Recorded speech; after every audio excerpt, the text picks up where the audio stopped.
How have the digital initiatives in India contributed to the functioning of educational system in the country, elaborate your answer. So very simple, सबसे पहले आपने बताना है कि digital initiatives क्या क्या लिए गए हैं और फिर आपने बताना है कि किस तरीके से इन्होंने कंट्रीब्यूट किया है to the functioning of education system. So enumerate the digital initiatives then discuss the impact. ध्यान रखना है इम्पैक्ट में पॉजिटिव ज्यादा, नेगेटिव कम। अब मैंने ऐसा क्यों कहा कि पॉजिटिव ज्यादा, क्योंकि बोला गया है कि how have the digital initiatives in India contributed to the functioning of the education system. तो बेसिकली हमें बताना है कि डिजिटल एजुकेशन तो किस तरीके से हेल्प कर रही है। नेगेटिव्स आपको बतानी है, लेकिन कम, वो आपके नेगेटिव्स नहीं होंगे, वो आपके चैलेंजेस होंगे, कुछ लिमिटेशंस होंगी। ठीक है, सो लिमिटेशंस कम है जिनको अगर हम एड्रेस करें तो हमारे पॉजिटिव्स और भी बढ़ सकते हैं। लेकिन at the same time do not forget to talk about the negatives, वो भी इक्वली इंपॉर्टेंट है।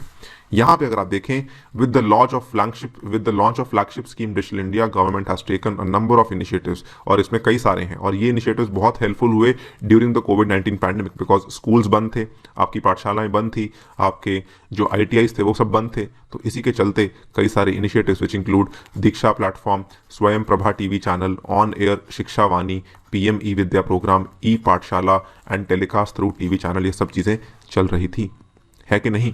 अब इसका फायदा क्या हुआ? कस्टमाइज लर्निंग, जिसको जो पढ़ना है वैसे पढ़ सकता है, जिसको जितना पढ़ना है उतना पढ़ सकता है। Enhance learning efficiency, added audio visuals have made learning more fun and effective. जो आपके ऑडियो विजुअल्स है, यानी कि जो AV है, इसकी वजह से चीज़ें और बेहतर हो चुकी हैं। AV क्या है कि आपका टीचर जो है वो अब स्लाइड्स का इस्तेमाल करता है, आपका टीचर जो है वो कुछ मॉडल्स का इस्तेमाल करता है, वो केवल आपको बोल के नहीं पढ़ा रहा है। Easy to monitor. Digital initiatives are also easy to monitor and therefore more positive outcomes are expected. जो क्लासरूम में चीज़ें होती हैं वहाँ पे उनको मॉनिटर करना मुश्किल है, स्कूल का प्रिंसिपल मॉनिटर करे ना करे, लेकिन जो ऑनलाइन चीज़ें हो रही हैं उनको मॉनिटर करना आसान है।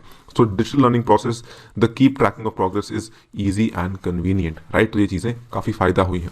Trekking of progress and path correction, easy utilisation of resources, ripple effect in the e-learning sector. हर जगह ई-लर्निंग सेक्टर में क्या क्या हुआ है कि जो सरकार ने चीज़ें करी हैं तो साथ में प्राइवेट सेक्टर ने भी आके चीज़ें करी हैं। सो ये कुछ फ़ायदे हैं जो कि आप बता सकते हैं, हाईलाइट कर सकते हैं किस तरीके से फ़ायदे देखने को मिले हैं in the education sector because of digital initiatives. Finally आपको बताना है कंक्लूजन में कि thus the initiatives have contributed immensely to the functioning of the education sector, but यहाँ पे आपने बता देना, however for successful implementation of these initiatives, several challenges such as digital illiteracy, availability of content in vernacular languages, support of technological infrastructure, etc., also remain to be solved. This is what is expected from you in the final part.